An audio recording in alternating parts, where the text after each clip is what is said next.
السلام علیکم ناظرین، پروگرام پیغام حق کے ساتھ آپ کا میزبان انجینئر حافظ محمد ارسلان سعید آپ کے سامنے حاضر خدمت ہے۔ ناظرین اکرام، رمضان المبارک کا مبارک مہینہ شروع ہو چکا ہے اور اس مہینے کی رحمتیں برکتیں ہم سب پر اللہ سبحانہ و تعالی نازل فرما رہے ہیں۔ اس رمضان کے روزے رکھنا ہر مسلمان مرد اور عورت پر فرض کیے گئے ہیں، جیسا کہ پہلے کی امتوں پر بھی فرض تھے، لیکن ان میں اور ہم میں فرق یہ ہے کہ ان کے کچھ معاملات ایسے تھے کہ وہ ایک روزہ رکھتے تھے اور دوسرا نہیں رکھتے تھے، یا کچھ خاص دنوں کے لیے ان کے لیے مقرر کیے گئے تھے وہ روزے۔ ہمارے لیے رمضان کے یہ 30 روزے رکھنا ہر مسلمان مرد اور عورت پر فرض کیا گیا ہے۔ قرآن کریم میں اللہ سبحانہ و تعالی فرماتے ہیں، شہر رمضان الذی انزل فیہ القرآن ھدی للناس وبینات من الھدی والفرقان فمن شہد منکم الشہر فلیصم ومن کان مریضا او علی سفر فعدۃ من ایام اخر یرید اللہ بکم اليسر ولا یرید بکم العسر ولتکملوا العدۃ ولتکبروا اللہ علی ما ھداکم ولعلکم تشکرون۔ سورہ بقرہ آیت نمبر 185۔ رمضان کا مہینہ جس میں قرآن اترا لوگوں کے لیے ہدایت اور رہنمائی اور فیصلہ، جس کی روشن باتیں، تو تم میں جو کوئی یہ مہینہ پائے ضرور اس کے روزے رکھے، اور جو بیمار یا سفر میں ہو تو اتنے روزے اور دنوں میں اللہ تم پر آسانی چاہتا ہے اور تم پر دشواری نہیں چاہتا، اور اس لیے کہ تم گنتی پوری کرو اور اللہ کی بڑائی بولو اس پر کہ اس نے تمہیں ہدایت کی اور کہیں تم حق گزار ہو۔ ناظرین اکرام، حدیث شریف میں آتا ہے، من صام رمضان ایمانا و احتسابا فقد غفر لہ ما ذنبہ، جس نے ایمان اور احتساب کے ساتھ رمضان المبارک کے روزے رکھے اس کے پچھلے گناہ معاف کر دیے گئے۔ کتنی سبحان اللہ، کتنی اچھی بات حضور اکرم صلی اللہ علیہ وسلم نے فرمائی کہ ایسی چیز جس کی وجہ سے ہمارے تمام وہ گناہ جو کہ ہمارے صغیرہ کبیرہ گناہ جو ہیں وہ معاف کر دیے جائیں گے، یعنی کہ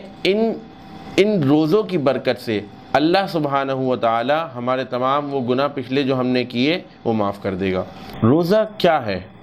روزہ جسم کی زکوٰۃ ہے۔ روزہ رکھنے سے انسانی جسم پر بہت اچھے اثرات مرتب ہوتے ہیں۔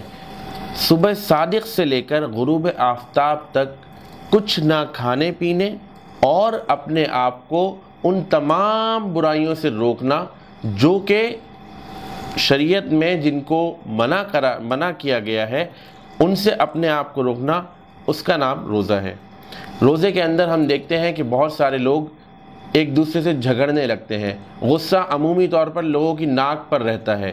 ایک دوسرے سے لڑنا جھگڑنا ایک ایسا روزمرہ کا معمول بنتا جا رہا ہے۔ ہم دیکھتے ہیں روزے کی حالت میں گھروں میں جو شوہر حضرات ہیں، جو شوہر ہیں، وہ اپنے جو ماتحت ہیں ان لوگوں پر بلا وجہ جو ہے غم و غصے کا اظہار کرنا شروع کر دیتے ہیں۔ تو روزہ کسی پر احسان نہیں ہے۔ روزہ رکھنا، روزہ انسان اپنے لیے رکھتا ہے، اپنا تزکیہ ہوتا ہے، اپنے جسم کی زکوٰۃ دیتا ہے۔ تو روزہ رکھنے سے کسی کے اوپر احسان نہیں کیا جاتا، بلکہ اللہ کی خوشنودی حاصل کرنے کے لیے ہم یہ روزہ رکھتے ہیں۔ اور رمضان المبارک یہ وہ بابرکت مہینہ ہے جس میں قرآن مجید بھی نازل کیا گیا، 27 رمضان المبارک کو۔ اسی طرح ایک اور جگہ اللہ سبحانہ و تعالی فرماتے ہیں، یا ایھا الذین آمنوا کتب علیکم الصیام کما کتب علی الذین من قبلکم لعلکم تتقون۔ سورہ بقرہ آیت نمبر 183۔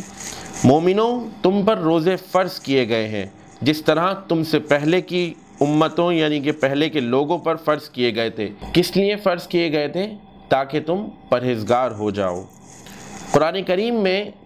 روزے سے متعلق کم و بیش 11 آیات ایسی ہیں جو کہ اللہ سبحانہ و تعالی نے بیان کی ہیں۔ احل لکم لیلۃ الصیام الرفث الی نسائکم ہن لباس لکم وانتم لباس لہن علم اللہ انکم کنتم تختانون انفسکم فتاب علیکم وعفا عنکم فالآن باشروہن وابتغوا ما کتب اللہ وَكُلُوا وَاشْرَبُوا حَتَّى يَتَبَيَّنَ لَكُمُ الْخَيْطُ مِنَ الْخَيْطِ الْأَسْوَدِ مِنَ الْفَجْرِ ثُمَّ أَتِمُّوا الصِّيَامَ إِلَى اللَّيْلِ وَلَا تُبَاشِرُوهُنَّ وَأَنْتُمْ عَاكِفُونَ فِي الْمَسَاجِدِ تِلْكَ حُدُودُ اللَّهِ فَلَا تَقْرَبُوهَا كَذَلِكَ يُبَيِّنُ اللَّهُ آيَاتِهِ لِلنَّاسِ لَعَلَّهُمْ يَتَّقُونَ۔ سورہ بقرہ آیت نمبر 187۔ روزے کی راتوں میں تمہارے لیے اپنی عورتوں کے پاس جانا کر دیا گیا ہے، وہ تمہاری پوشاک ہیں اور تم ان کی پوشاک ہو۔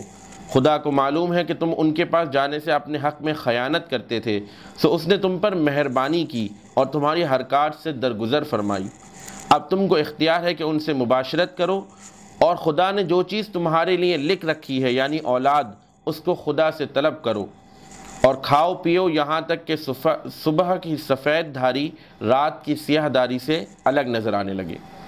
پھر روزہ رکھ کر رات تک پورا کرو، اور جب تم مسجدوں میں اعتکاف بیٹھے ہو تو ان سے مباشرت نہ کرو، یہ خدا کی حدیں ہیں۔ ان کے پاس نہ جانا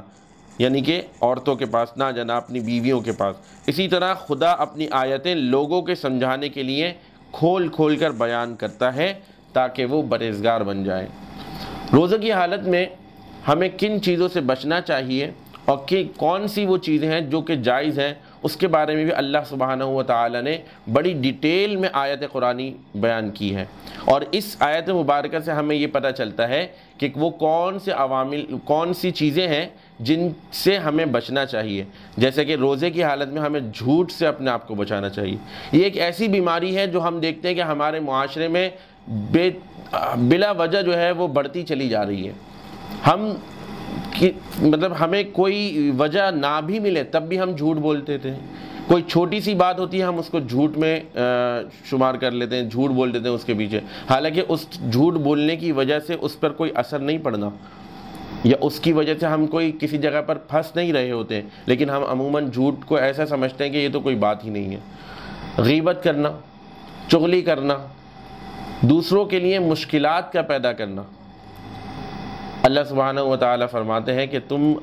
لوگوں کے لیے آسانیاں پیدا کرو، میں تمہارے لیے آسانی پیدا کروں گا۔ قرآن کریم میں اللہ سبحانہ و تعالیٰ فرماتے ہیں وَمَا كَانَ لِمُؤْمِنٍ أَن يَقْتُلَ مُؤْمِنًا إِلَّا خَطَأً وَمَنْ قَتَلَ مُؤْمِنًا خَطَأً فَتَحْرِيرُ رَقَبَةٍ مُؤْمِنَةٍ وَدِيَةٌ مُسَلَّمَةٌ إِلَىٰ أَهْلِهِ إِلَّا أَن يَصَّدَّقُوا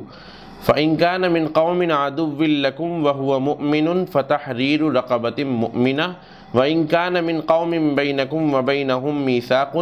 فَدِيَةٌ مُسَلَّمَةٌ إِلَىٰ أَهْلِهِ وَتَحْرِيرُ رَقَبَةٍ مُؤْمِنَةٍ فَمَن لَّمْ يَجِدْ فَصِيَامُ شَهْرَيْنِ مُتَتَابِعَيْنِ تَوْبَةً مِّنَ اللَّهِ وَكَانَ اللَّهُ عَلِيمًا حَكِيمًا۔ سورہ نساء آیت نمبر 92۔ اور کسی مومن کو شایان نہیں کہ مومن کو مار ڈالے مگر بھول کر، اور جو بھول کر بھی مومن کو مار ڈالے تو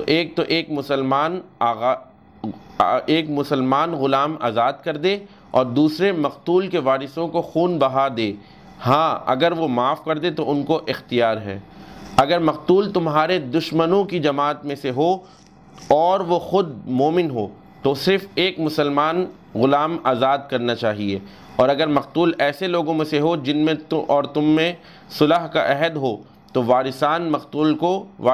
مقتول کو خون بہا دینا اور ایک مسلمان غلام آزاد کر دینا چاہیے، اور جس کو یہ میسر نہ ہو تو وہ متواتر 2 مہینے کے روزے رکھے، یہ کفارہ خدا کی طرف سے قبول توبہ کے لیے ہے، اور خدا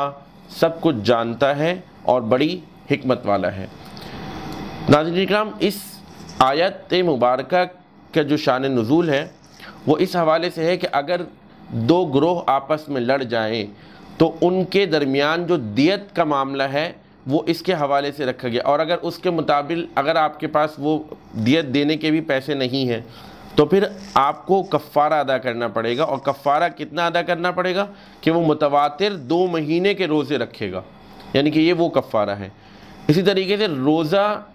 ٹوٹ جانا، روزے جان بوجھ کر چھوڑ دینا، تو یہ دو الگ الگ چیزیں ہیں۔ روزہ ٹوٹنا، تو ٹوٹنے کے اوپر روزے کا فدیہ ادا کرنا ہوگا، اور روزہ جان بوجھ کر چھوڑنا، اس پر اسے کفارہ ادا کرنا پڑے گا۔ تو یہ دو الگ چیزیں ہیں جس کو مفتیان اکرام اور علماء اکرام نے الگ الگ واضح طور پر بیان کیا ہے کہ فدیہ کا کیا آپ کا ہدیہ دینا ہوگا اور کفارے کے اندر کیا معاملہ ہوگا۔ تو جیسے کہ اگر ہم دیکھیں گے صدقہ فطر جو ہے وہ کچھ ایک اماؤنٹ بنتی ہے، اسی طریقے سے کفارے کی بھی کچھ اماؤنٹ بنتی ہے جو 2 مہینے کے متواتر روزے رکھنے کے مترادف ہے، یعنی کہ وہ آپ 60 مسکینوں کو کھانا کھلا دیں یا اس طرح 2 مہینے کے جو ہے وہ روزے رکھیں۔ اسی طرح سورہ مائدہ میں اللہ سبحانہ و تعالی فرماتے ہیں لا یؤاخذکم اللہ باللغو فی ایمانکم ولکن یؤاخذکم بما کسبت قلوبکم ولکن یؤاخذکم بما عقدتم الایمان فکفارته اطعام 10 مساکین من اوسط ما تطعمون اہلیکم او کسوتهم او تحریر رقبہ فمن لم يجد فصيام 3 أيام ذلك كفارة أيمانكم إذا حلفتم واحفظوا أيمانكم كذلك يبين الله لكم آياته لعلكم تشكرون۔ اللہ تمہیں نہیں پکڑتا تمہاری غلط فہمی کی قسموں پر، ہاں ان قسموں پر گرفت فرماتے رہیں جنہیں تم نے مضبوط کیا، تو ایسی قسم کا بدلہ 10 مسکینوں کو کھانا دینا، اپنے گھر والوں کو جو کھلاتے ہو اس کے اوسط میں سے، یا انہیں کپڑے دینا یا ایک بردہ آزاد کرنا، تو جو ان میں سے کچھ نہ پائے تو 3 دن کے روزے، یہ بدلہ ہے تمہاری قسموں کا جب قسم کھاؤ، اور اپنی قسموں کی حفاظت کرو۔ اسی طرح اللہ تم سے اپنی آیتیں بیان فرماتا ہے کہ کہیں تم احسان مانو۔ اسی طرح سورہ مائدہ آیت نمبر 95 یا ایہا الذین آمنوا لا تقتلوا الصید وانتم حرم ومن قتلہ منکم متعمدا فجزاء مثل ما قتل من النعم یحکم بہ ذوی عدل منکم ہدیا بالغ الکعبہ او کفارۃ طعام مساکین او عدل ذلک صیاما لیذوق وبال امرہ عفا اللہ عما سلف ومن عاد فینتقم اللہ منہ واللہ عزیز ذو انتقام۔ مومنوں، جب تم احرام کی حالت میں ہو تو شکار نہ مارنا، اور جو تم میں سے جان بوجھ کر اسے مارے تو یا تو اس کا بدلہ دے دے، اور وہ یہ ہے کہ اس طرح کا 4 پایا جسے تم میں 2 معتبر شخص مقرر کر دیں، قربانی کرے، اور یہ قربانی کعبے پہنچائی جائے، یا کفارہ دے کر اور وہ مسکینوں کو کھانا کھلانا ہے، یا اس کے برابر روزے رکھے تاکہ اپنے کام کی سزا کا مزہ چکے، اور جو پہلے ہو چکا وہ خدا نے معاف کر دیا ہے،